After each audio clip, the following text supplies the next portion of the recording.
Hello, my name is John Price. I did my photographer on Edward Burtynsky. The reason I did it on him is because I thought he's one of the few photographers I see that has a clear point to every single photograph he does take. And not only are his photographs beautiful, but they also have, like I said, a point or reason to take them, a motivation to hopefully have a societal change. And not even just for America, but for a global change.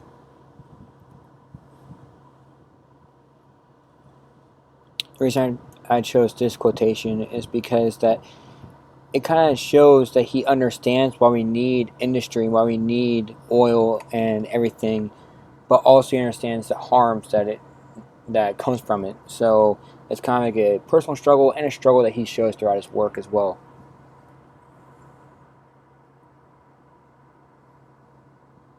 He was born in 1955 in Ontario, Canada, and he studied photography and he's professionally trained. And he actually has his BAA in photography, and that kind of shows that he really had a more intellectual part of photography. He wanted to know the science and the different ways of shooting behind it than just going out and learning himself and being self-taught. He wanted the different school aspect of it as well.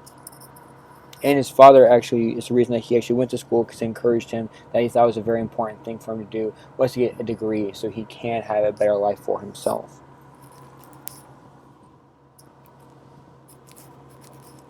I thought it was a very interesting story that I learned of why he became a photographer, why he liked photography in the first place. He grew up in Canada, in Ontario, and his dad told him that there's the most beautiful places in the world. Some of them you won't be ever to see in your life. You only see photographs.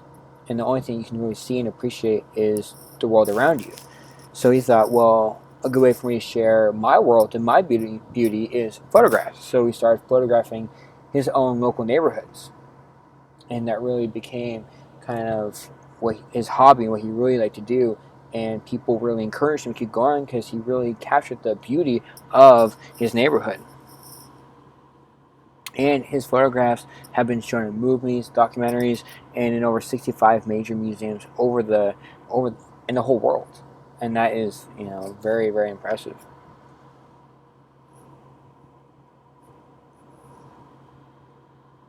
The reason I started with this image, it's one of his first images that he wanted to even produce. Now, this is before he started into man-altering landscapes too much. The point of this was to show that grass is different in different areas, and he was originally going to come back and take pictures of this grass at a later time.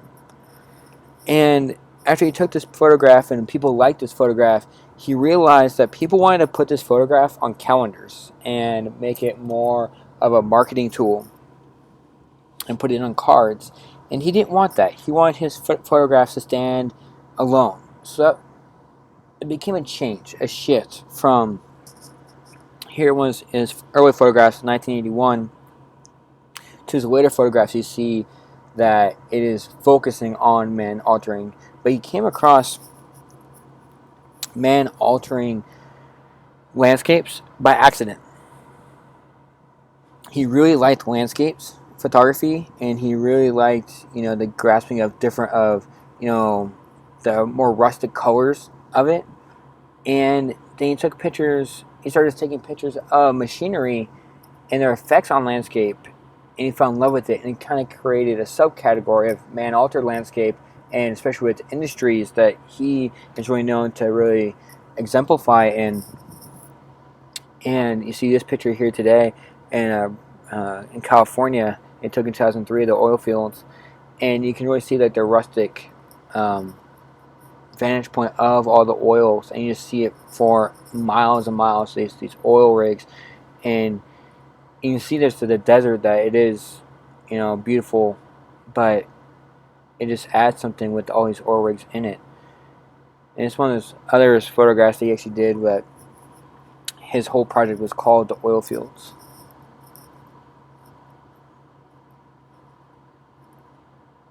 Now it's another picture of that, and I really like this picture because it has two different aspects of it. You have the right and the left picture.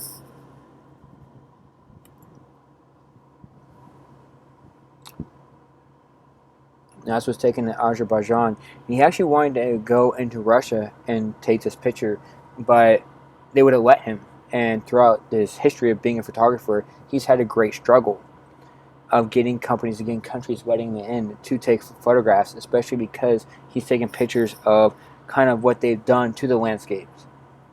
And like I said before, where it is beautiful and is kind of eye-opening with it, that his photographs are beautiful, and even some of the parts where man has made it makes it a little bit more rustic, but still beauty in nature. That he has this idea that they're both beautiful, but we should change it because it can still be beautiful on its own if we change nature back.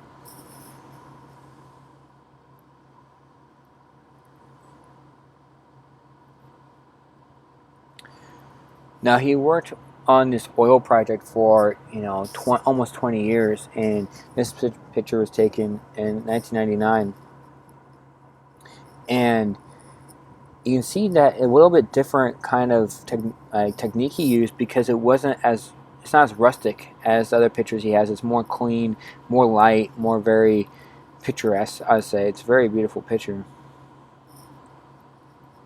And he started this oil project in Canada when he saw the aspects of oil in Canada, what it's doing to nature.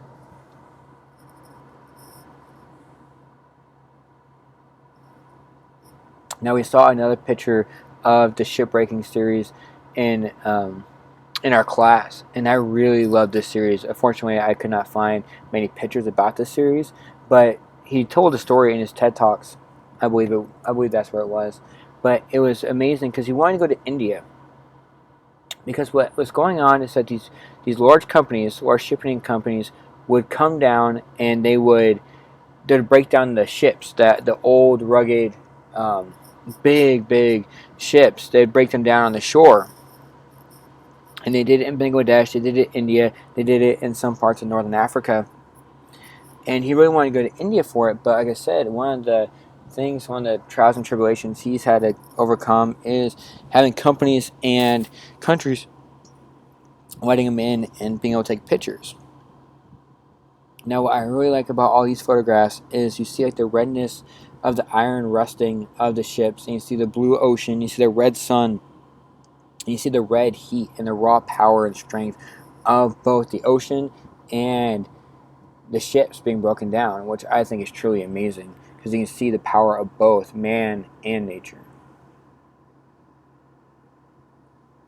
This picture I really like to put in because it reminds me of kind of like a World War II aspect of it, where you have this like huge machine and this one man working on it, and it really exemplifies the working class of the world. And that's one thing I think he does a very good job of, is not making it a Bangladesh issue, not making it an Azerbaijan issue, not making it a Canadian issue, making it a world issue, that the world is suffering because our industries. We did see this picture in our class, and this is one of the first pictures that really made him famous for doing man-altered landscape, because he took a picture of this nickel going into the river. And you can see if it was just a normal blue river, this picture would be still beautiful, but not pristine. And this picture to me is really pristine, really just eye-popping. Because you just see what we've done to this, little creek or river. And it's both beautiful and, scary at the same time.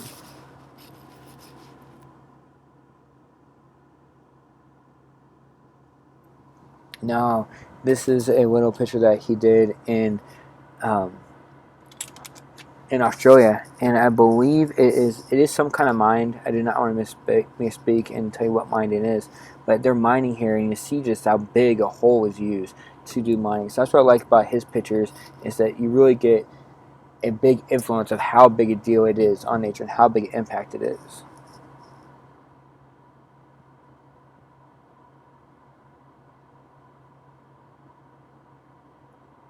Now, I really wanted to go back to the pictures that he started with.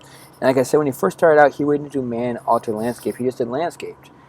And I like this picture is 1985, so when it's first really starting, and you can see just the same color and the same color dynamic he uses in all his pictures, even today, but just how beautiful it is, and still good.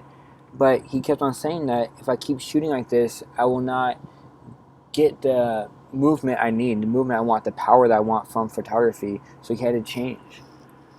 That's another one. Like I said, I wanted to show these because I still think they're beautiful pictures, but they aren't as eye-popping and aren't, they don't have the significance as his other pictures do in later work.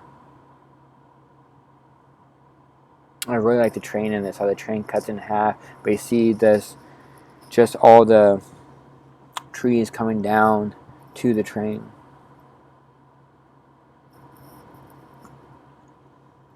And this picture I really wanted to capture because I grew up near Sacramento. Actually, I know where this is. This is near Stockton, and it's off the I-5. So if you're driving on I-5 north from Fresno, you'll pass Modesto, Merced, and you keep going towards, and the closer you get to Sacramento or Stockton, you hit all these farm towns, and you can just see there's a recycling plant where this is taken, and it's really amazing. To me, this picture has a personal impact because I know where it is, and I've seen similar pictures from this exact same spot.